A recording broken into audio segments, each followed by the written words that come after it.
जी लिखा हुआ है new vision trading company limited is planning to arrange for 6 monthly overdraft facility. अब ये फ्यूचर की बात है कि उसने ये चेक करना है कि मैं कितना पैसा अरेंज करूं overdraft facility with the bank. However, before finalization of any arrangement, it wants to know the estimated requirement of cash. तो ये तो चेक कर लेना उसे कैश कितनी जरूरत होती है, फिर उस हिसाब से वो बैंक से रिक्वेस्ट करेगा। For this purpose, it has hired you as, ये कांस्टेंट तो नहीं होना चाहिए, कंसल्टेंट होना चाहिए, to make an estimate of the foreseeable cash requirement. The following is the basic data regarding various business cycle of the company. Sales forecast for the 6 month, ये 6 महीनों की उसने हमें सेल बता दी थी। जनवरी में इतनी सेल होगी, फेब में, मार्च में, अप्रैल, मई और जून। Purchase are made as and when required, मतलब आपको जनवरी में जितनी सेल करनी है ना, परचेज भी उतनी ही करनी है। वो कहता है जितनी सेल चाहिए उतनी ही परचेज करते हैं। तो इसका मतलब है there is no opening and closing stock, basically ये मतलब है। फरवरी में, फिर मार्च में, फिर अप्रैल में, फिर मई में और जून में। No closing stock is maintained as the supplier has capability to supply any quantities at any time. कहता है GP ratio is 20% of the cell.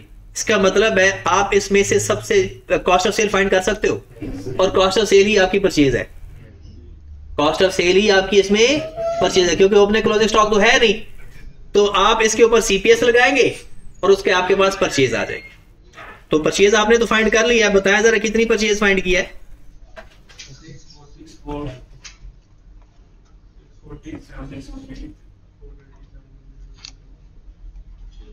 ये शायद इसके ऊपर पेन चल नहीं रहा।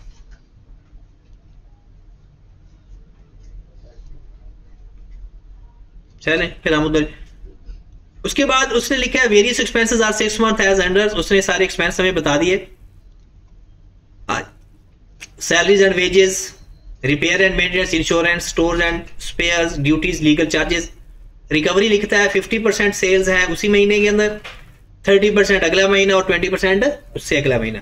फिर क्रेडिटर को 40, 40 और 20, जो आपने कॉस्ट ऑफ सेल फाइंड किया ना, बेसिकली वही परचेज है आपकी, और उसका आपने 40, 40 और 20% करना है। All other expenses are paid in the month of expenses. इसका मतलब है बाकी जो ऊपर एक्सपेंसेस गिवन है ना, जिस महीने के हैं, ये जो एक्सपेंसेस गिवन है ये आपके पास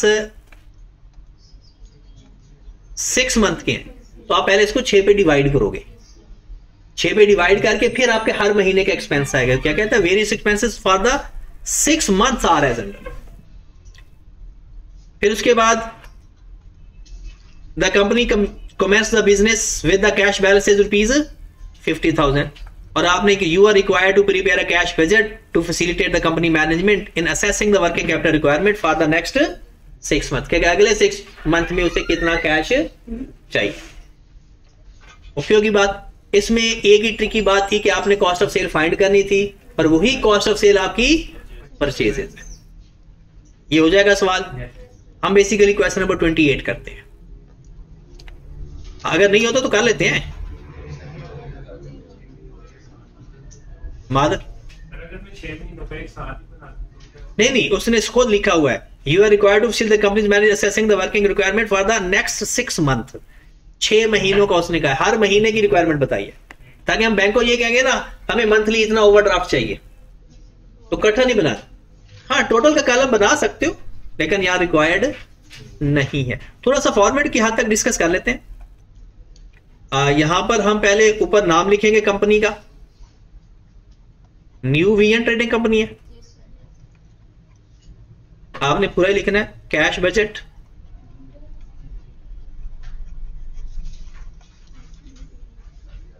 फिर यहां पर हम लिख देते हैं सारे मंथ। जनवरी से शुरू हो रहा है, फेब, मार्च, अप्रैल, मई और जून। सबसे पहले हम लिख लेते हैं रिसीट्स। रिसीट्स तो एक ही गिवन है, उसने हमें सेल्स बता दी है, और सेल्स को फाइंड करना बड़ा आसान सा काम है। फिर उसके बाद हमारी जो पेमेंट्स हैं, एक है पेमेंट टू सप्लायर, फिर सैलरीज एंड वेजेस, उसके बाद क्या हुआ, हाँ प्लस करके कर सकते हैं सारे एक्सपेंसेस, क्योंकि अगर सारे 6 मंथ के है ना, सबको प्लस करके 6 पे डिवाइड कर दें, अब सारे एक्सपेंसेस को इकट्ठा कर सकते हैं। फिर उसके बाद repair and maintenance,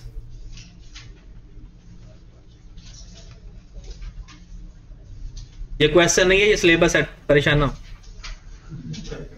insurance,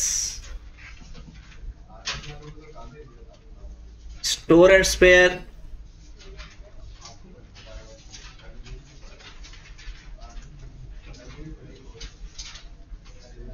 duties and legal charges.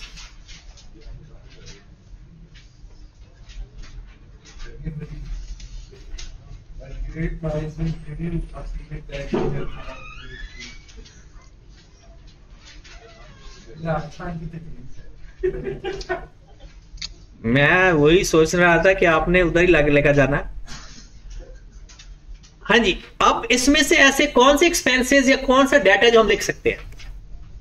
Expenses तो सारे लिख सकते हैं ना, बाकी हमारे पास सिर्फ 2 रो बच जाएंगी। वो पेपर में नंबर चोरी करने का तरीका है ये। अगर आप सेल लेकर बैठ जाए, सेल फाइंड ही ना हो आपसे, जो कि नॉर्मल होता है, तो उसमें आप वो तो एटलीस्ट लिख लेना जो गिवन है। तो सैलरी कितनी है, इसको 6 पे डिवाइड करके बताएं। 65,000। तो मैं सिर्फ एक ही महीने का लिख रहा हूं, बाकी तो एज इट इज यही चीजें आ जाएंगी सारे महीनों में। नेक्स्ट, रिपेयर कितना है? 20,000 एक महीने का हो गया। फिर इंश्योरेंस कितनी है? 1,000। Store and spare 45,000। ड्यूटीज 60,000 और लीगल 4,000। ओके की बात। अब और ये क्योंकि सारी जगह पर ये लिखा जाएगा सारे, क्योंकि हर महीने के ये सेम है। अब हम फाइंड करते हैं बेसिकली सेल्स और कैश फ्रॉम कस्टमर और पेमेंट टू सप्लायर। 1 2 3 4 5 और 6। सबसे पहले हम देखेंगे जी जनवरी की सेल्स कितनी है। 8 लाख। अब उसने कहा है कि आपको उसी महीने कितने पैसे मिल जाएंगे? 50%। फिर उससे अगले महीने 30, फिर उसके अगले महीने। इसके दूसरा तरीका भी बाद में सिखाऊंगा। फिलहाल आपकी जनवरी की सेल्स हैं जनाब 8 लाख, जिसमें से आपको 4 लाख मिल जाएगा उसी महीने। फिर 2,40,000 मिलेगा उससे अगले महीने। 1,60,000 मिलेगा उससे अगले महीने। दोबारा देख लें जो नए लोग हैं कि 8 लाख की टोटल सेल्स हुई है। उसने कहा जी 50% पैसे उसी महीने मिल जाएंगे। हम बेसिकली बना रहे हैं कैश का बजट, दूसरे लफ्जों में कैश बुक। तो जनवरी में हमें कितने कैश मिला, फरवरी में कितना मिला और मार्च में कितना मिला। तो 8 लाख का 50% उसी महीने मिल जाएगा, 30% उससे अगले महीने और 20% उससे अगले। तो हमने 8 लाख की बना। तो जनवरी की सेल का यहां पर हमें कोई पैसा नहीं मिलेगा क्योंकि खत्म हो गए पैसे। फरवरी में कितनी सेल हुई? 950,000। कहता है जिस साल ये सेल हुई, जिस महीने, उस महीने 50% पैसे मिल जाएंगे, 475,000। फिर 30% उससे अगले महीने, फिर 20% 19 उससे अगले महीने। क्लियर होगी बात? अब आ गए मार्च में कितनी सेल्स हुई? 6 लाख। अब मार्च के पैसे मार्च में कितने मिलेंगे? 50%। अप्रैल में कितने मिले? 180,000। और मई में? मतलब आपने ये देखना है कि किस महीने के पैसे कब कब मिल रहे हैं, क्योंकि हमने तो कैश बजट बनाना है ना। अप्रैल 9 लाख। अब 9 लाख जो पैसे आपको मिलने हैं अप्रैल के अंदर कितने मिलने हैं? 450,000, 270,000 और 180,000। फिर मई के पैसे आ गए 11 लाख। अब मई के पैसे जनवरी में भी नहीं मिले, फरवरी मार्च अप्रैल मई में मिलने हैं 550 और इसका 30%। अगले पैसे आपको मिलेंगे जुलाई के अंदर। हमने जुलाई का बजट नहीं बनाना तो इसलिए खत्म। मई के बाद जून, जून में कितनी सेल हुई? 6 लाख। आपको यहां पर 3 लाख मिलेंगे, बाकी पैसे मिलेंगे जुलाई और अगस्त के अंदर, वो हमने बनाना है। तो ये हमारे आ गया जनवरी की रिसीट, फरवरी की, मार्च अप्रैल मई और जून की। Got it? तो इसका कर लें टोटल 4 लाख आ गया, इसका 715, इसका 745, इसका 820, 940, 81। ये हमारे पास रिसीट फ्रॉम कस्टमर आ गया, जनवरी का भी, फरवरी का भी। और इसी तरह से हमने पहले इसकी सबकी इनकी कॉस्ट ऑफ सेल फाइंड करनी है, क्योंकि कॉस्ट ऑफ सेल हमारी बेसिकली परचेजेज है। आप कहेंगे सर कॉस्ट ऑफ सेल और परचेजेज में तो फर्क होता है। फर्क तब होता है जब ओपनिंग और क्लोजिंग स्टॉक हो। जब आपका ना ओपनिंग स्टॉक हो ना क्लोजिंग स्टॉक हो तो फिर cost of sale is equal to purchase. कहता जो आपने स्टॉक खरीदा है ना, उसकी पेमेंट कैसे कर रहे हो? उसी महीने 40%, उससे अगले महीने 40% और फिर 20%। तो बिल्कुल इसी फॉर्मेट के अंदर हमने पुट कर देनी। मैं आपको इसी के ऊपर ही करके दे देता हूं। ये इसकी कॉस्ट ऑफ सेल मुझे बता दे कितनी आई है? 640,000। इसकी 760,000, 480, 720, 880, 480। मतलब ये आपने कॉस्ट ऑफ सेल फाइंड की ना। अब इसकी पेमेंट ये 640 की है परचेज, ये आप कैसे पेमेंट करोगे? जनवरी के अंदर 40%, फरवरी के अंदर 40% और मार्च के अंदर। तो वो हम प्लस करके, यानी इसका कितना आ जाता है 40%? 256, 128। फिर बिल्कुल 760 का कितना आ जाएगा 40%? 304, 152। फिर यहां पर 480 का 192 और 96। समझ लग रही है? और बता दो अगर हो गया ना ये। अब इनके आगे इसका टोटल करेंगे तो ये पेमेंट में लिख देंगे, तो हमारे पास क्या बजट बन जाएगा? Cash budget.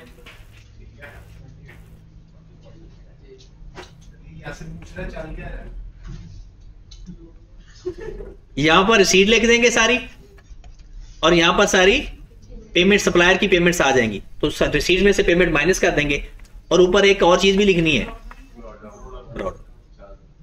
ठीक है। कैरिड ऑन निकल देगा, फिर कैरिड ऑन ऊपर प्लस करते जाएंगे, तो हमारे पास इस तरह से ये कैश बजट हमारा बन जाएगा। चलिए जी, तो नेगेटिव उसने खुद ही बैंक ओवर ड्राफ्ट लेना है ना, उसने तो नेगेटिव ही आना है। यही तो हमने पता करना है कि हम बैंक को कितनी बात, कितनी अमाउंट बताएं कि हम किस हद तक बैंक ओवर ड्राफ्ट की फैसिलिटी लेना चाहते हैं। चलें जी, सवाल तो ये बस ऐसे ही था। मैं तो कहता हूं कि ये तो टाइम वेस्टिंग था, लेकिन ये सवाल था 28।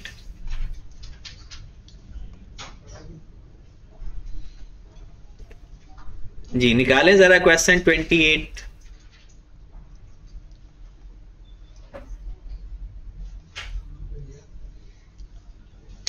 Noordin is planning to start a new business. He will invest his saving amounting rupees 3,500,000 and intends to make borrowing arrangement with the bank to meet the working capital requirement. सवाल पढ़ के ये भी पता होना चाहिए कि हम किधर घूम रहे हैं। नूरदीन साहब बिजनेस शुरू करना चाह रहे हैं और उसके पास इस टाइम 35 लाख है, और वो देखता है कि अच्छा उसको मजीद बैंक से कितनी रिक्वेस्ट करनी चाहिए। कहता है कि his planning is based on the following estimates. He has identified a factory cum office premises at a monthly rent 80,000.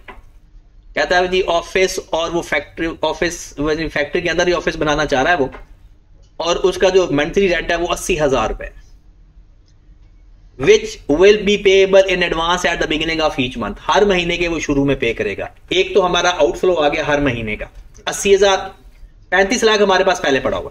अब ना ये सवाल को साथ साथ पढ़ना है ताकि ये प्रॉब्लम ना क्रिएट हो, और ये सवाल सब बाकी सवालों से भी अच्छा सवाल है। लेकिन जाहिर सी बात है, जैसे आपने सुना हुआ है कि कॉस्ट का हर सवाल ही डिफरेंट होता है, बिल्कुल यही चीज है। इसका भी हर सवाल आपको डिफरेंट नजर आएगा, ये आपकी प्रैक्टिस है। तो आज तो चलो ठीक है, जो भी हो गया, लेकिन कल से सवाल आपका हर हाल में कंप्लीट होना जरूरी है। यानी ये भी नहीं कि सवाल लिखकर आ जाओ जी समझ नहीं लगी, कुछ ना कुछ जरूर, मैंने कहा ना आप बीती लिखकर आना, लेकिन सवाल एंड तक पहुंचाओ। आप बीती से मुराद है कि आपको क्या समझ लगा। However, he needs to give 3 month rent as a security deposit to the landlord before occupying the space. लो जी, 80,000 तो हर महीने देना है ना, और 3 महीने का रेंट उसी वक्त देना है सिक्योरिटी के तौर पर। तो ये भी हमारा क्या हो जाएगा, आउटफ्लो। आगे वो कहता है other fixed overheads excluding depreciation. तो डेप्रिसिएशन तो वैसे ही नॉन कैश आइटम है, वो तो कैश बुक में आता ही नहीं है। कहता है डेप्रिसिएशन निकाल के 1,20,000 per month which will be paid in the same month. इसका मतलब है हर महीने आपने ओवरहेड पे करने हैं जो कि 1,20,000 पर मंथ बनते हैं। ये भी हमारा एक और आउटफ्लो आ गया। अगर हम बात देखें तो हमारे कुछ चीजें तो फिल हो रही हैं, मतलब कैश बुक की कुछ चीजें फिल हुई जा रही हैं। नेक्स्ट कहता है he has signed a contract for a supply of machine costing ₹1800,000। The payment will be made at the time of delivery in January 2008। तो 18 लाख एक आपका और आउटफ्लो हो गया। The payment will be made at the time of delivery. This machinery has estimated life 5 years with no residual value. बहुत सारे कुछ लोगों ने इसकी डेप्रिसिएशन लेकर भी माइनस किया हुआ था, तो डेप्रिसिएशन इसकी नहीं माइनस होगी। ये हम एसपीएल नहीं बना रहे, हम कैश बुक बना रहे हैं, और कैश बुक में कैश आना है बस, कि कितना कैश आ रहा है जिस महीने और कितना कैश जा रहा है। फिर वो कहता है यहां से सवाल शुरू होता है, पहले में कुछ नहीं था। और अगर हम पहला इन केस हम अपना सवाल स्टार्ट करते हैं पेपर में, तो ऑब्वियसली आपने इस तरह से नहीं करना। पेपर में आपने पहले सेल्स ही लिखनी है, कैश फ्रॉम सेल्स, कैश पे टू सप्लायर, और फिर बाकी सारे। तो यहां पर अगर हम बात करें, ये 3 महीनों का बनाना है, रिक्वायरमेंट आपने पढ़ी होगी। किस किस महीने का चाहिए? 4 महीनों का। किस किस महीने का? जनवरी का, फरवरी का, मार्च का और अप्रैल का। ये उसने हमसे कहा है। और सबसे पहले तो हम लिखते हैं कि उसके पास जो कैश अवेलेबल है, ओपनिंग बैलेंस, वो है 35 लाख। ये तो हमें पता है ना। इसके बाद ओपनिंग बैलेंस के बाद हमने इसमें प्लस क्या करना है, कैश फ्रॉम सेल्स या कस्टमर। ये माइनस फिर करना शुरू कर देना है, कैश पे टू सप्लायर।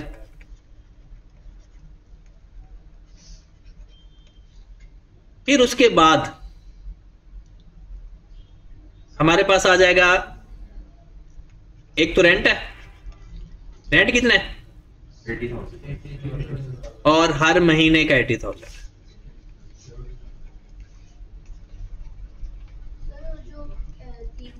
वो भी लिखेंगे सिक्योरिटी के नाम से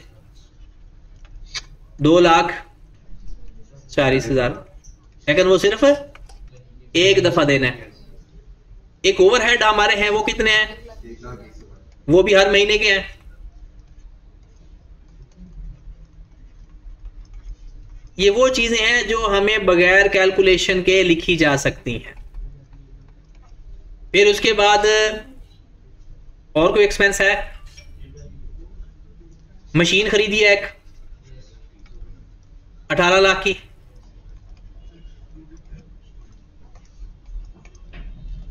ओके की बात। यहां तक अगर कोई है इशू तो बताएं, फिर आगे चलते हैं। ये हमारे आउटफ्लो आ गए। अब आते हैं हम अपनी अंग्रेजी पे। थोड़ा सा आपको एक्टिव होना पड़ेगा क्योंकि ये बहुत इंपॉर्टेंट इंफॉर्मेशन इसमें है, जगह जगह कांटे बिछे हुए हैं।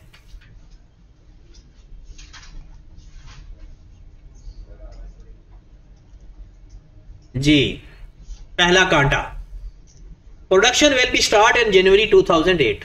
आपने प्रोडक्शन स्टार्ट किया 2008 के अंदर, and 60% of the next month sale will be manufactured in January 2008। Production शुरू कर दी जनवरी के अंदर, प्रोडक्शन शुरू की, सेल नहीं प्रोडक्शन। और कितनी प्रोडक्शन की जनवरी के अंदर? 60% of the next month sales. Thereafter, उसके बाद there will be consistent 40% of the current month sales और 60% of the next month sales. अब आए जरा यहां पर नीचे वाले टेबल पे देखें, यहां पे इसमें लिखा हुआ है 2400 यूनिट आपने फरवरी में बेचे हैं, ये सेल का डाटा है। The estimated following sales for the first 5 month. कहता है 2400 यूनिट आपने फरवरी में सेल किए हैं, तो क्या 2400 यूनिट जो सेल किए हैं उसको बनाना कब है? 60% जनवरी में, 60% जनवरी में बन जाएगा। और 40% कब बनेगा? फरवरी में। अब फरवरी के अंदर 40% फरवरी का और 60% मार्च का। ये बात समझ लग रही? यानी आपने उसमें दोबारा इसको बड़े, production will be start in January, 60% of the next month sale will be manufactured in January and 40% of the current month and 60% of the next month. आगे वो कहता है कि आपकी जो सेल्स हुई है ना, जनवरी में कोई सेल नहीं हुई, फरवरी में 2400 यूनिट सेल हुए हैं, मार्च में 3200 यूनिट सेल हुआ, आगे उसने अमाउंट भी बताई हुई है, अप्रैल में और मई के अंदर। डन। कहता sale will be made on credit basis, 5% cash discount will be allowed for the payment in the current month. कहता है अगर कोई उसी महीने पैसे दे देगा ना, हम उसको कितने फीसद डिस्काउंट दे देंगे? 5।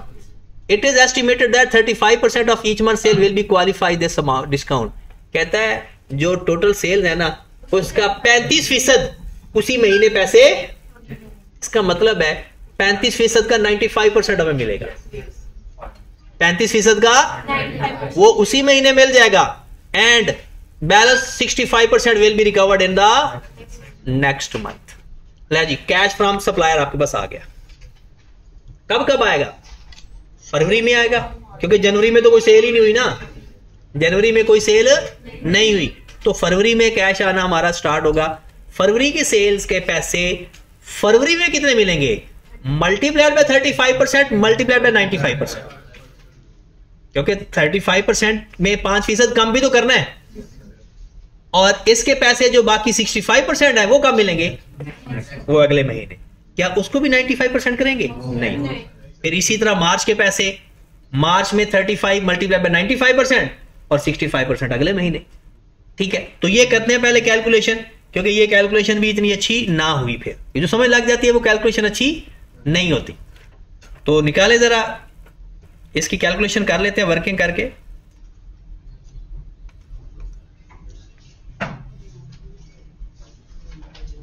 लिख ले, जनवरी भी लिख ही ले, फेब, मार्च और सबसे पहले कौन सी सेल्स है हमारी? फरवरी की। फरवरी की सेल्स है कितनी? 3120,000। जनवरी में कुछ नहीं है, क्या करेंगे? इसका 35% मल्टीप्लाई बाय 95%, 1037,400। फिर मार्च में इसका क्या जाएगा? इसका 65%,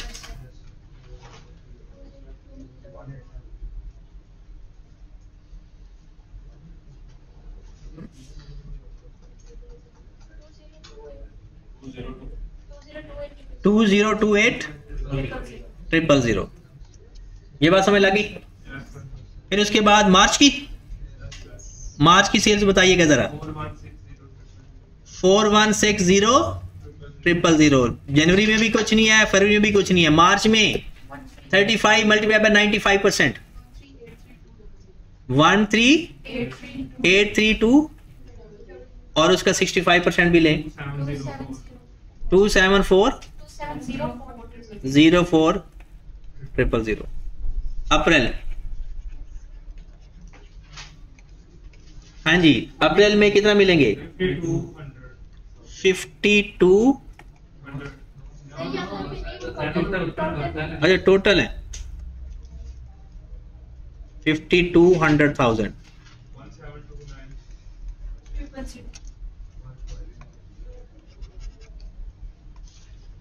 1729। 35 का 95 करना है, खत्म, आगे जाना ही नहीं हमने।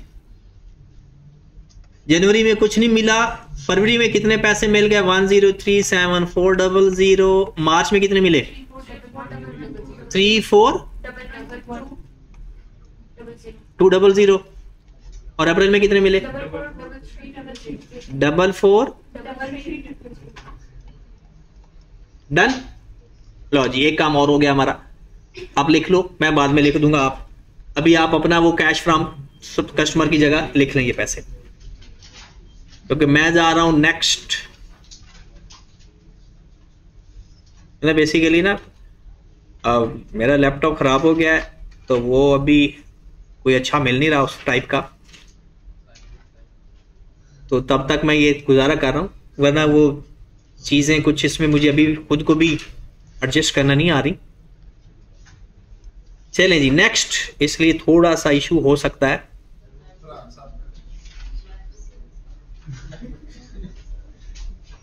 चलें जी,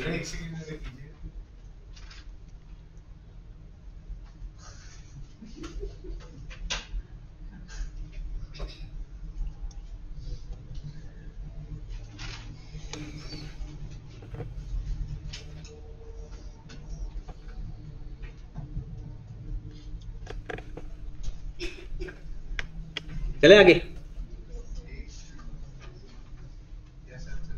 ओके चले जी, यहां पर आए। सबसे पहले ना तीसरी रिक्वायरमेंट को पढ़ के देखें। अब आ जाती है टेक्निक। याद रखें कॉस्ट और एमएफए का पेपर में टेक्निक होते हैं, कॉन्सेप्ट नहीं होते। इसमें कॉन्सेप्ट होते ही नहीं है, ये अंग्रेजी है। अंग्रेजी पढ़ के किस टेक्निक से आप कम टाइम के अंदर जल्दी समझोगे, और वो समय लगती है प्रैक्टिस करने से। पॉइंट नंबर 3 को फोकस करते हैं। उससे मैं सिर्फ आपसे ये डिमांड करता हूं कि मुझे ये बताएं कि कितने कितने यूनिट किस किस महीने में बनाए होंगे। देखें यूनिट लिखे हुए हैं ना, 2400, 3200, 4000 और 4800। वो कहता है जी जनवरी में 60% बनाए आपने, कौन से, फरवरी वाले। ठीक हो गया बात।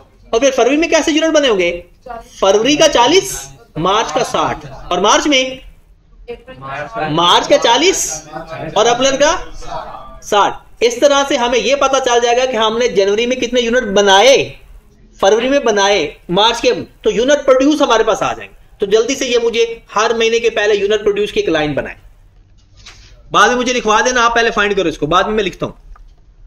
जनवरी, फरवरी, मार्च, अप्रैल, इन चारों महीनों के यूनिट देखो कि आपने कितने कितने यूनिट बनाए हैं। आपने यूनिट में चाहिए, अभी यूनिट हमने निकाल रहे हैं, बाद में उसकी पर यूनिट कीमत दी हुई है ना, उससे मल्टीप्लाई कर देंगे। क्या हुआ,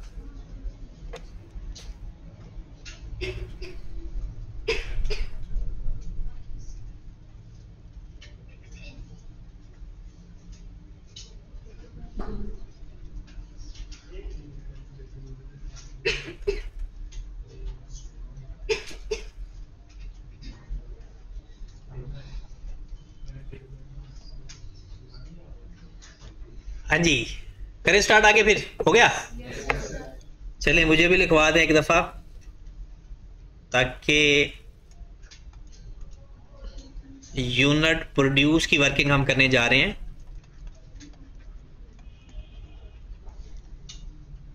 जनवरी के, फेब के, मार्च के और अप्रैल के।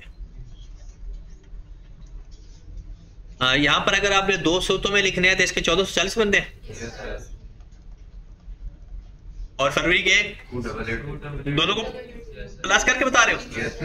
मुझे अलग अलग बता दो अगर लिखे हैं तो आपने। 19 और मार्च में 12 और 2400, फिर 1600 और 288। तो ये हमारे जो हमने हर महीने यूनिट बनाए हैं वो ये आ गए। ये कितना बन गया, 288, ये 3680 और ये 44। अच्छा एक बात का ख्याल रखना है, क्योंकि आप लोगों की एक आदत है कि जो चैप्टर हम पढ़ रहे हैं ना, तो वो आपको समझ लग जाती है। बाद में जब वो दोबारा प्रैक्टिस करते हो तो फिर परेशानी होती है। तो आपने ये साथ साथ ही उसको इस तरह से करना है कि कोई ऐसी परेशानी ना आए। 4480 कि हर सवाल के अंदर कोई भी टेक्निकल बात है ना, वो सवाल के ऊपर ही लिख लेना, ताकि बाद में जब आप प्रैक्टिस करने लगो ना तो आपका कम से कम टाइम लगे। कि कोई भी सवाल है उसके अंदर कोई टेक्निकल पॉइंट है ना, तो उसके ऊपर ही वो अपना कॉन्सेप्ट लिख लो कि इस जैसा अगर वो दोबारा पॉइंट आ गया तो कोई परेशानी ना आए। अब आ जाए, ये हमारा पॉइंट नंबर 2 हल हो गया। चौथा पॉइंट और पांचवा पॉइंट हम हल कर चुके हैं। पॉइंट नंबर 4 पे आए। इसमें कहता है कि जी कॉस्ट पर यूनिट पे लग रही है ना, मटेरियल की 600 रुपए पर यूनिट, लेबर की 200 रुपए पर यूनिट, ओवरहेड 100 रुपए पर यूनिट, टोटल 900 रुपए पर यूनिट। लेकिन हम मटेरियल के पैसे किसी और तरह से पे कर रहे हैं, लेबर के पैसे किसी और तरह से पे कर रहे हैं, और ओवरहेड के पैसे किसी, ये हमें पता चल गया कि हर महीने में हम कितने यूनिट बनाते हैं। अब आगे आए, पहले रॉ मटेरियल क्या। मैं तो कहता हूं रॉ मटेरियल से ज्यादा पहले 8वां और 9वां पॉइंट हल करते हैं। पेपर में अगर आप बैठे हो ना तो आप पहले हल कौन सा करो जो आपको इजीली आ जाता है। Salary shall be paid in the first week of the subsequent month. इसका मतलब है जनवरी में यूनिट बनाए होंगे, उनके पैसे जनवरी में दिए नहीं, कब दिए, और फरवरी वाले के मार्च। तो दिए किस हिसाब से, 200 रुपए पर यूनिट। 200 रुपए वो ऊपर लिखा हुआ ना लेबर का रेट, 200 रुपए पर यूनिट के हिसाब से आपने लेबर को पैसे दिए, और आपने ये ऊपर लिखा हुआ है जनवरी में कितने यूनिट बनाए। तो इसके जो लेबर के पैसे अगर आपने पे किए होंगे, ये जो 1440 मल्टीप्लाई बाय 200 कितना, कब पे किए होंगे, 288000। और फिर फरवरी के पैसे कब पे किए होंगे, 200 से मल्टीप्लाई कर दो, 576000। 000 टेट्रा जीरो है। फिर 3680 के कब पैसे, 200 से मल्टीप्लाई करना है ना, नहीं दो, ठीक है। 3680 को मल्टीप्लाई करें 7000, और इसको मल्टीप्लाई करने की जरूरत नहीं है क्योंकि इसके पैसे हमने देने हैं मई में, और मई का हम कैश बजट बनाए नहीं। बात समझ लगी। चलो उधर आप पुट करो लेबर वाला, या लेबर का नाम नहीं लिखा तो सैलरी के नाम से एक कॉलम बनाओ, वहां पर पुट करो जाकर अपने सॉल्यूशन के अंदर। जहां पेमेंट लिखी हुई है ना वहां लेबर की पेमेंट लिख लो ना, जनवरी में 0 लिखो, फरवरी की भी लिख दो, मार्च की भी लिख दो, और अप्रैल की भी लिख दो। ये लेबर भी हमारा हो गया। और ये सवाल ऐसे ही आसान होता है, इसकी तैयारी भी नहीं करनी पड़ती। इसकी तैयारी करने के लिए सिर्फ मैं आपको 1 या 1.5 पेज दूंगा थ्योरी का, जो आपने याद करना है। बाकी आपकी ये प्रैक्टिस है कि आप कोई अभी से ही अपने कोई 2-4 सवाल कैश बजट के, 2-4 सवाल एसपीएल के, वो अपने हाथ से कर लेना, या वैसे ही शुगलन हफ्ते में 1 आधा सवाल इसका करते रहना, क्योंकि मैंने ईद से पहले ये खत्म करवा देना आपको। मतलब ये खत्म हो जाएगा हमारा टॉपिक, और उसके बाद तो इसके अलावा कुछ होता भी नहीं है। इन्वेस्टमेंट अप्रेजल है थोड़ा सा, तो मैं भी यही चाहूंगा कि हम ऐसा किया करेंगे कि इसको खत्म करने के बाद ना, तो जो वीकली टेस्ट हुआ करेगा उसके अंदर एक सवाल ऐड कर दिया करेंगे, और वो आप बगैर तैयारी के, क्योंकि इसकी तैयारी की जरूरत नहीं है। इसकी क्यों, कौन तैयारी करेगा और किस तरह से तैयारी करेगा। ये तो सिर्फ सवाल सामने आएगा तो देखा जाएगा कि अच्छा यार हाँ कुछ ऐसी टेक्निक्स होती हैं। सबसे बड़ा फायदा क्या होगा, मैंने आपको तकरीबन इसके कुछ 40 क्वेश्चन करवाने हैं। उन 40 क्वेश्चन में कोई टेक्निक अगर आपके पेपर में आ जाती है तो आपको हल करते हुए आसानी होगी। जैसे अगर आपकी यही वाली एडजस्टमेंट कोई आगे पेपर में, तो हल करते हुए आसानी होगी बस। अदरवाइज वहां पर आपकी जजमेंट होगी कि किस तरह से आपने उसको हल करना। आ जाए जनाब।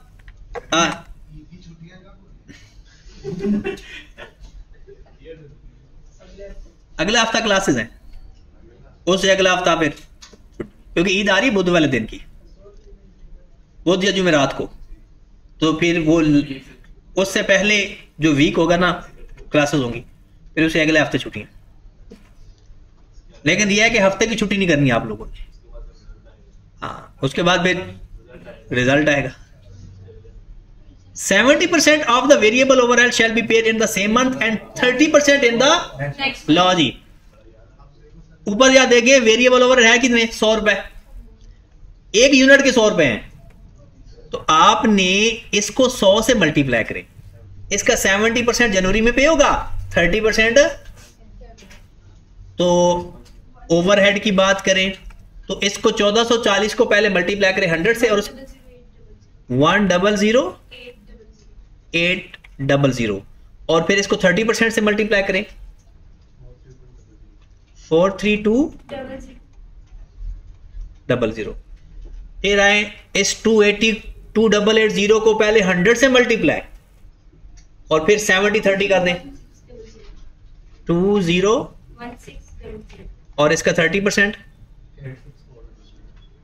86400। फिर आ जाए 3680, क्या करेंगे, इसका पहले 70% ले 257,600 और इसका 30% 110400। फिर आ जाए 14,480 को पहले 100 से मल्टीप्लाई करें, फिर उसका 70% ले, कितना 3136 और इसका 30% ना लें क्योंकि वो पे करना है नेक्स्ट मंथ, वो हमारी रेंज से बाहर है। इसका पहले कर ले टोटल और टोटल करके वहां एक वेरिएबल ओवरहेड का या प्रोडक्शन ओवरहेड का लाइन बना और वहां लिख लें जाकर।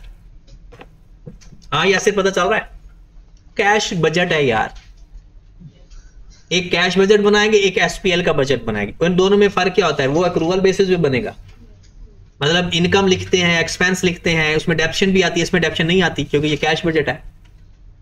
तो इसमें सिर्फ कैश देखते हैं कि किस महीने कितना कैश इन और आउट हो रहा है।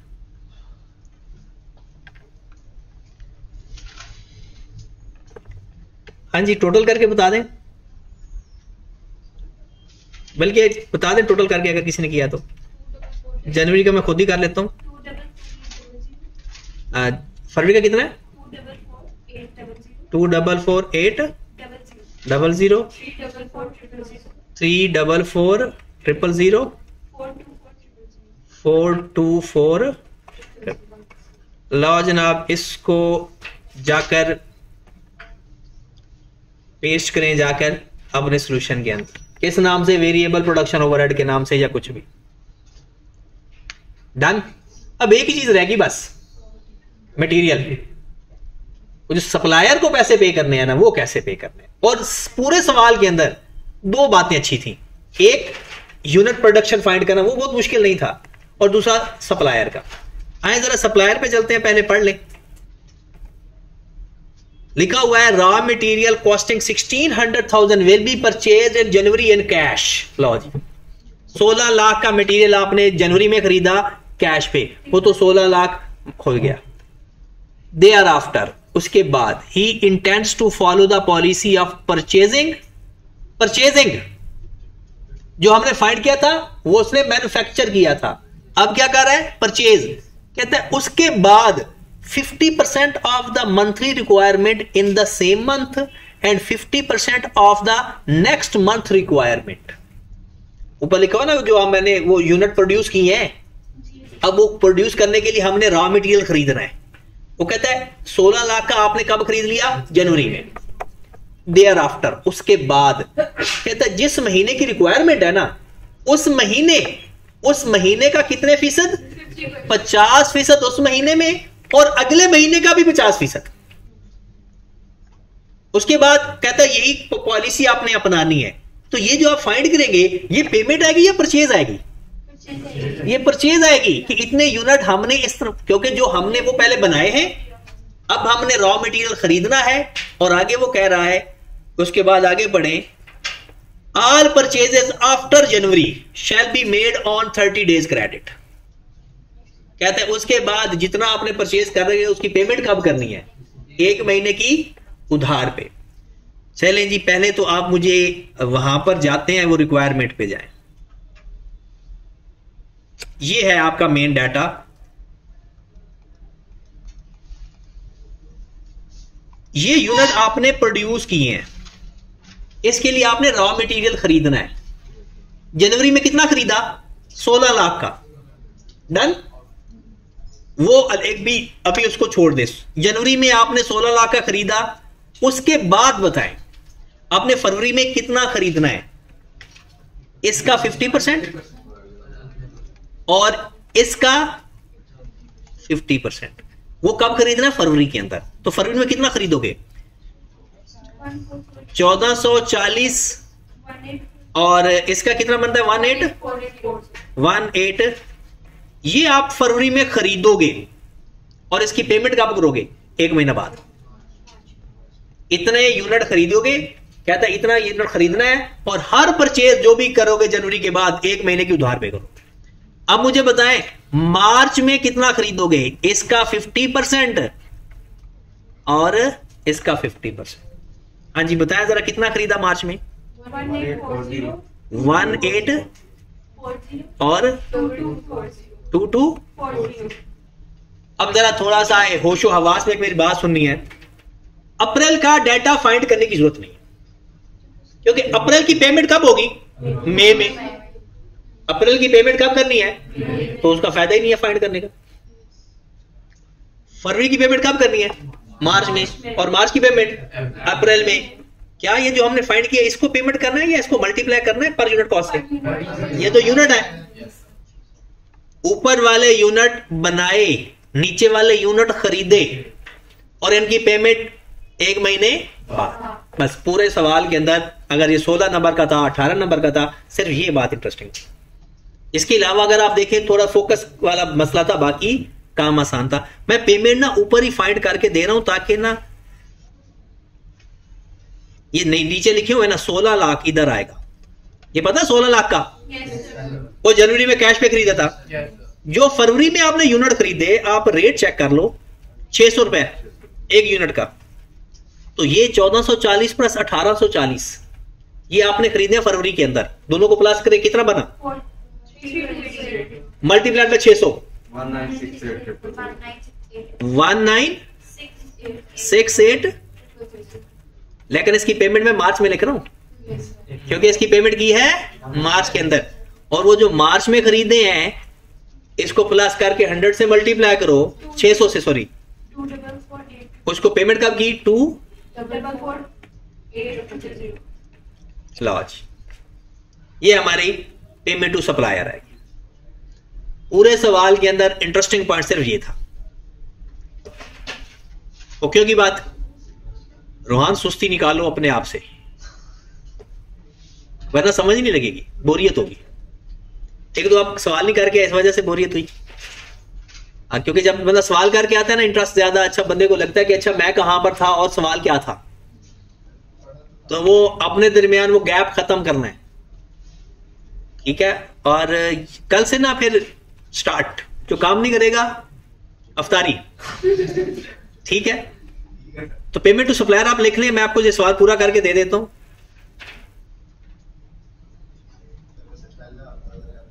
नहीं, कोई हफ्ता नहीं, पहले 2 हफ्ते में तो हमने काम खत्म करना है। वो कोई इंट्रोडक्शन नहीं है यार। अच्छा जी, सेल मुझे लिखवा दें। फरवरी में कितने पैसे मिले? फरवरी के पैसे कितने थे? 103। और मार्च में कितने मिले थे? 41134। और अप्रैल में 443300। और रॉ मटेरियल के जो अभी हमने पैसे निकाले हैं, वो सप्लायर को जो पैसे पे किए 16 लाख एक, फिर फरवरी में नहीं पे किया 168,000 और अप्रैल में 2448,000। और फिर आपने कुछ पेमेंट्स लिखी थी, एक सैलरी, वो जनवरी में कितनी थी? फरवरी में 288,000, 576,000, 736,000। और उसके बाद प्रोडक्शन ओवरहेड जनवरी में कितने थे? 100,800। और फरवरी में 244800, 34400, फिर 42400। हाँ जी, पहले इसका डाटा निकालेंगे, जो आंसर आएगा ये क्लोजिंग बैलेंस होगा, फिर ओपनिंग में लिखते जाएंगे, इस तरह से हमारा ये बैलेंस कंप्लीट हो जाएगा। ये सवाल हमने दोबारा करना है एक दफा, ठीक है? और नहीं ला ले नहीं, और 27 का लेना, छोटा सा सवाल है वो। तो कैश बजट ही बनाना, मंथ वाइज कैश बजट, ठीक है? Month wise cash budget. तो कल ये सवाल दोबारा, और मैंने तो दो सवाल का सोचा हुआ था। मैंने तो कहा था कि आप लोगों को इससे पहले ही फ्री कर दें, एमएफए खत्म कर दें, क्योंकि इसमें अगर आपका ये चैप्टर हो गया ना तो बाकी यकीन जाने थोड़ा सा आपको इन्वेस्टमेंट अप्रेजल में सोचना पड़ेगा बस। बाकी सिर्फ आपका काम है, समझना मुश्किल नहीं है उसमें, समझ आपको आसानी से लग जाएगी। उसको रिटेन कैसे रखना है, उसको याद कैसे रखना है, वो आपकी रिस्पॉन्सिबिलिटी रह जाएगी। वो भी हम कोशिश करेंगे कि थोड़ा सा इंटरेस्टिंग तरीके से पढ़ें कि आपको याद करने में भी आसानी हो। लेकिन ये पहले कोई इंट्रोडक्शन नहीं, काम शुरू, ठीक है? ताकि आपको फीलिंग आए ऐसे कि पढ़ रहे हो कुछ। क्वेश्चन एक 28 तो आपने दोबारा करना है। 27 जिंक लिमिटेड वाला जी, हाँ जरूर मिलेगी। ईद रमजान और मुबारक में जितनी भी रिकॉर्डिंग है सबको अवेलेबल है, ठीक है? उसके बाद फिर नहीं।